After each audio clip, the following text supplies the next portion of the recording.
21 വർഷം പ്രതികാരത്തിനായി ഒരാൾ കാത്തിരുന്ന കഥ നിങ്ങൾക്കറിയാമോ? അതാണ് ഇന്ത്യയുടെ ധീരപുത്രൻ ഉധം സിംഗ്. ഉധം സിംഗ് ജനിച്ചത് ഇന്ത്യയിലെ പഞ്ചാബിലാണ്.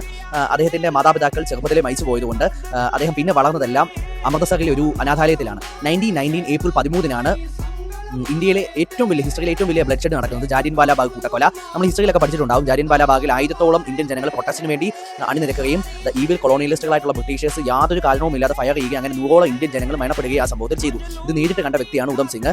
അന്ന് അദ്ദേഹം മനസ്സിലൊരു പ്രതിജ്ഞ എടുത്തു, ഇതിന് പകരം വീട്ടുമെന്ന്. അങ്ങനെ 21 വർഷത്തിന് ശേഷം അദ്ദേഹം ലണ്ടനിൽ 1940 അദ്ദേഹം ലണ്ടനിൽ ചെന്ന് ഒരു ഫംഗ്ഷൻ്റെ ഇടയ്ക്ക് ഇതിന് ഉത്തരവാദിയായിട്ടുള്ള അന്നത്തെ പഞ്ചാബ് 1940 പഞ്ചാബ് ലഫ്റ്റനന്റ് ഗവർണറായിട്ടുള്ള മൈക്കിൾ ഡി ഡോയറിനെ വെടിവെച്ച് കൊല്ലുകയും അതിനുശേഷം പിടിക്കപ്പെടുകയും ജൂലൈ 31 1940 ജൂലൈ 31 അദ്ദേഹത്തെ തൂക്കിലേറ്റുകയും ചെയ്തു. ഇതുപോലുള്ള ഓരോ നമ്മുടെ ഇന്ത്യക്ക് വേണ്ടി പോരാടിയ ഓരോ സ്വാതന്ത്ര്യ സമര സേനാനികളെ എല്ലാം നമ്മൾ നോക്കണം.